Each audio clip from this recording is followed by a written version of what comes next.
আজকে মনে করেন যে আমি যে কামটা করব আমি জানি এই কাম করার পরে আমার এই বাড়িতে আর চাকরি থাকবে না, তাতে আমার ঘোড়ার ডিম কিছু আসেও না যায়ও না। দাঁড়ান!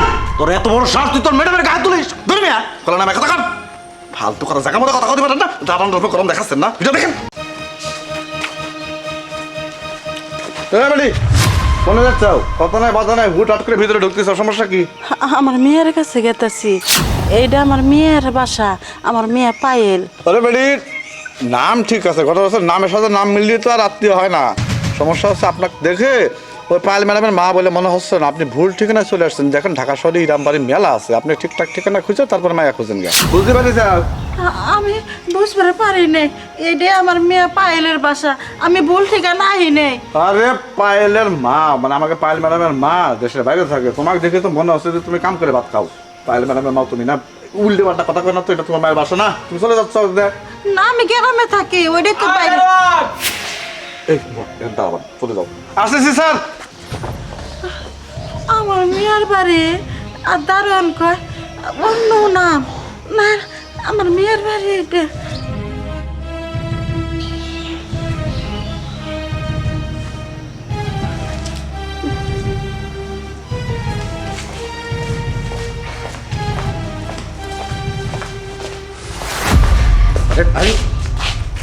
এটা কি এখানে কেন বসে আছেন? আমি হইছি পায়েলের মা। আমার মেয়ের কাছে আইছি, আমার মেয়ের বাড়ি এটা। আমার মেয়ের একটু ডাইকে দিবেন আপনারা? হ্যাঁ, পায়েলের বাসা। তবে আপনার মেয়ে পায়েলের বাসা না, আপনার কোথাও ভুল আছে। কিছুক্ষণ আগে দারোয়ানের সাথে কথা হলো, আপনার সাথে বোধ হয়। হ্যাঁ, দারোয়ান আমারে বকাবাজ্য করছিল। বিশ্বাস করেন না, আমি পায়েলের মা। ভাইয়া, আমার মনে হচ্ছে এই মহিলাটার মাথায় প্রবলেম আছে, মানসিক সমস্যা। আমার মনে হয় কি মহিলাটা কিছু খায়নি তো, খুব ক্ষুধার্ত, এই কিছু টাকা খাবার জন্য দাও, দিয়ে বিদায় করে দাও। হ্যাঁ, দেখে খুব অসুস্থ মনে হচ্ছে কিছু খাননি। আচ্ছা, কাজ করুন, আপনি এই 1000 টাকা রাখুন, আর আমি দারোয়ানকে বলে দিচ্ছি। আর রাখুন না, দারোয়ানকে বলে দিচ্ছি আপনাকে কিছু খেয়ে দিত। দারোয়ান, দারোয়ান! আসসালামু আলাইকুম স্যার। আচ্ছা শোনো, একটা অসুস্থ মানুষ এভাবে বসিয়ে রাখে, কিছু খেতে দাও, খেয়ে তারপর এখান থেকে বিদায় করে দাও। ভাইয়া চলো। চলো। এবারে তুই তো বলা ব্যাপার, তুই সেটা ভাত খাবি আমার আগে খুলি নাকি? এত নাটক করার কি দরকার ছিল? ও 1000 টাকা পাইছো না? ঠিক আপনি নেন। এবারে হয় না, ভাত নিয়ে আইতেছি, ভিতরে যাবো না, খবরদার। এরা কেউ আমার কথা বিশ্বাস করে না যে এটা আমার মেয়ের বাড়ি। আমি আর কি করি? ও পায়ের বাড়ি কোনে গেলে?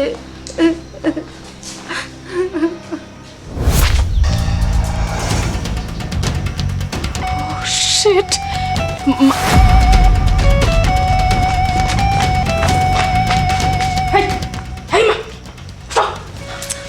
পায়ের ও মা এ নাই। তুমি শ্বশুর বাড়িতে আসতো কেন? হ্যাঁ, কি সমস্যা কি তোমার? তোমার আমি মাসে মাসে টাকা দিই না? এই বাড়িতে যাচ্ছ, কেউ যদি দেয় তাহলে কি হইব? সবাই জানে আমার বাপ মা কানাডায় থাকে, আর তুমি? মা শান্ত হ, আমি তো কোনোদিন আইনে, আজকে আমি বাধ্য হয়ে আইছি। তোর বাপটা অসুখ বাড়ছে, ডাক্তারের কাছে নিচ্ছিলাম।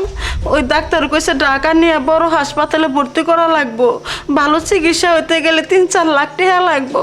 তুই তো মাসে মাসে আমাকে 5-6 হাজার করে টাকা দেস, ও টাকা তো আঙ্গ দুজনের চলে না, ওষুধ কিনতে পুরা জায়গা। ও মা তুই নু আমার হাতে চাইয়া তোর বাপটারে ঢাকায় ভর্তি করে দে, তোর বাপটারে বাঁচা। তোর বাপটা মরে গেলে আমি কারেন না বাঁচবো, তুই আমাকে একটা মাত্র মেয়ে আঙ্গু কাছে যাস না। এই চুপ করো, আর একটা কথা কইবা না। মাসে মাসে যে টাকা পয়সা পাঠায়, এটা কি কম হয়ে গেছে তোমার জন্য না? এখন এসে চাইতেছো এতগুলো টাকা? এই টাকা কি গাছের পাতা দিয়ে টান দিয়ে তোমার আমি ছিঁড়ে দিমো? এই তোমার বাড়িতে যখন আমি ছিলাম, কি খাইছি আমি? হ্যাঁ, কি খাওয়াইতে পারছো? কোনো চাহিদাই তো পূরণ করতে পারো নাই। নুন আনতে পান্তা ফুরাইছে, এমনও দিন গেছে পান্তা ভাতও পাই নাই। আর এত কষ্ট করে বড় লোক পোলা দেখে বিয়ে বসছি, এখন তুমি এখানে এসে ঝামেলা করতেছো। যদি ওরা জানতে পারে যে তুমি আমার মা, আমার উপায় থাকবো। সবাই জানে আমার বাপ মা কানাডায় থাকে, এখান থেকে যাও কইতেছি। ওরা যদি জানতে পারে তাহলে কিন্তু সমস্যা হয়ে যাইব। আমি যে বাড়িতে সুখে শান্তিতে সংসার করতেছি, আমার সুখে শান্তির সংসার আগুন লাগানোর জন্য তুমি আসো না, সে ঘুরতে দিব না। তাতে আল্লাহ, সবাই চলে আসছে, খেলা তো জমে যাবে না। শ্বশুর বাড়ির লোকজন আসতেছে, খবরদার কইতেছি। ওর সামনে কিন্তু কইবে না তুমি আমার মা।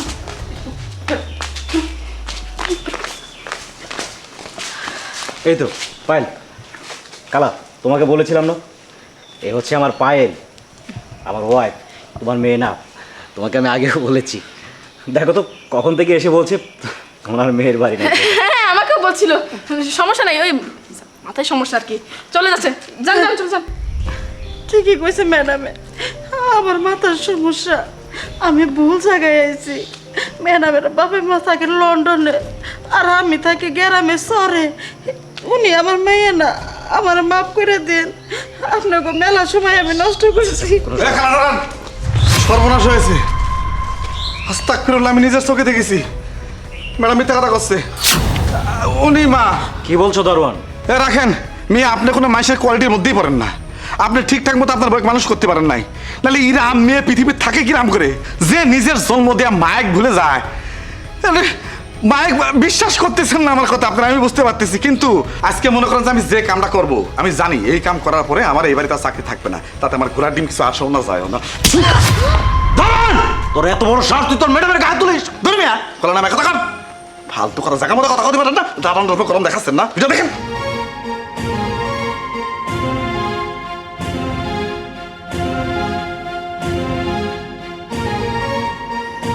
মোবাইল দেন, ফাউল বেড়া, বউ কোনো করতে পারে না।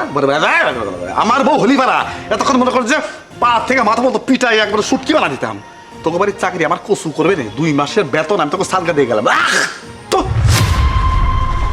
ছি ছি ছি, লজ্জায় আমার মাথা হেট হয়ে যাচ্ছে। তোমার মাকে তুমি অস্বীকার করেছো। আরে আমি কি তোমাকে কখনো বলেছি যে তোমরা গরিব হলে, তোমার মা গরিব হলে আমি কখনো তোমাকে মেনে নেবো না? কখনো বলিনি। তুমি শেষ পর্যন্ত তোমার জন্মদাত্রী মাকে অস্বীকার করলে। আরে তুমি তো আমার থেকে বেটার কাউকে পেলে আমাকে অস্বীকার করবে তুমি? ছি ছি ছি, তোমার কাছ থেকে আমি এটা আশা করিনি। শিশির, তুমি চুপ করো, তোমার ডিসিশনে ভুল আছে। আরে তুমি লেখাপড়ায় সুশিক্ষিত হলে কি হবে? তোমার ব্রেন এতটাই কাঁচা যে কি আর বলবো। আরে বাড়ির সামান্য একটা দারোয়ান হয়ে তোমাকে নলেজ দিয়ে গেল, বুঝতে পেরেছো? আরে এই যে মেয়ে, তুমি কেমন মেয়ে বলো তো? ছি ছি ছি ছি ছি, তোমার দিকে তো আমার তাকাতে লজ্জা করছে। আরে যে নাকি গর্ভধারিণী মাকে মানুষের সামনে অস্বীকার করে, তুমি কি তুমি তো একসময় তো মনে হয় যে তুমি ভালো কিছু পেলে তুমি তোমার সৃষ্টিকর্তাকেও ভুলে যাবে। শাট আপ মেয়ে কোথাকার। হ্যাঁ ভাবি, বাবা একদম ঠিক কথাই বলছে। তুমি আমাদের বাড়ির মান সম্মানটা আর রাখলে না, সামান্য একজন দারোয়ান হয়ে তোমার গালে থাপ্পড় মেরে গেল। তোমরা সবাই আমাকে ক্ষমা করে দাও না। আমি জানি আমি ভুল করেছি। আসলে আমার সংসারটা টিকিয়ে রাখার জন্য আমি এমন করেছিলাম। আমি ভেবেছিলাম আমার মায়ের পরিবেশ এরকম, জানলে তুমি আমার সাথে সংসার করবে না, এই জন্য বলিনি। এরকম ভুল আর কখনো করবো না, আমাকে ক্ষমা করে দাও। বাস, আর কোনো কথা শুনতে চাই না। বের হয়ে যাও, বের হয়ে যাও আমার বাড়ি থেকে, গেট আউট। বাবা, আমি তো পায়ে ধরি, আমার মেয়েটারে তুমি বাই করে দিও না। আমার এই মেয়েটা শুরু থেকে অনেক কষ্ট করছে। আমি গরিব মানুষ, আমার স্বামীটা অসুস্থ থাকে 12 মাসে। আমার মেয়েটার আমি ঠিক মতো মানুষও করে পারি নাই, টিউশনে করে লেখাপড়া করছে, ওরে আমি ভালো মন্দ খাবার পারি নাই। এই জন্য আমার পরিচয় গোপন কইরা তোমার সাথে বিয়ে বইসা ও সুন্দরভাবে চলাফেরা করতেছে। আমার কথা কইলে যদি তুমি খেদাই দাও, ভয়ে কর নাই। আমার মেয়েটা মানুষ ভালো, আমার মেয়ের সংসারটা নষ্ট করো না। আমি আর কোনোদিন আমো না, আমি পরিচয় দেবো না, আমি ওর মা। আরে না না, কি বলছেন আপনি? কোনোদিন আসবেন না মানে? অবশ্যই আসবেন, আপনি আমার বাড়িতে থাকবেন। এই বউ, তোমার কাছে ক্ষমা চাও, তোমার মায়ের কাছে ক্ষমা চাও। আমাকে ক্ষমা করে দাও মা। আমি জানি আমি তোমার সাথে অনেক বড় অন্যায় করেছি, এমন ভুল আমি আর কখনো করবো না দেখো, মা। মা কাকে বলে? যাকে তুমি এত অপমান করলে, এত কষ্ট দিলে, সে তোমার হয়ে তোমার জন্য ক্ষমা চাচ্ছে। ও বাবাজি, আমার মেয়েটা মাফ করে দিছো, আমি তোমার কাছে অনেক খুশি হয়েছি। কিন্তু আমার স্বামীটা খুব অসুস্থ, আমার মেয়েটার নিয়ে নও না। আমার স্বামীটারে তোমরা দেখে এসো, আর আমার বাড়িতে, গরিবের বাড়িতে তোমার পাউডা যদি পালাও, আমি খুব খুশি হব। আপনারা সবাই চলে। ছি ছি মা, কি বলছেন? আপনি আমার মায়ের মতো। ঠিক আছে। আহা বিআইন সাহেব, আপনি অমন করে কথা বলছেন কেন? আরে আপনি আমার বিআইন, আর বিআই কি অসুস্থ? বিআইয়ের অসুস্থতা সুস্থ করব, যত টাকা লাগে আমি দেব। আহা ব্যস্ত হবেন না তো, চলুন। শিশির বাবু, চলো তো, গাড়িটা বের করে তো বলো, এক্ষুনি আমার বিআই বাড়ি যাবো। চলো চলো শিশির বাবু, গাড়ি বের করতে বলো তো, নেবে কে? আল্লাহর কাছে হাজার হাজার শুক্রিয়া, এত সুন্দর একটা আমার মেয়ে শ্বশুর বাড়ি পাইছে। এই বাড়ির মানুষগুলো আল্লাহ ফেরেশতা বানাই দিছে। মা, এইভাবে কথা বলে সময় নষ্ট না করে চলুন না, তাড়াতাড়ি যাই। এই ড্রাইভার, গাড়ি নিয়ে আসুন আসুন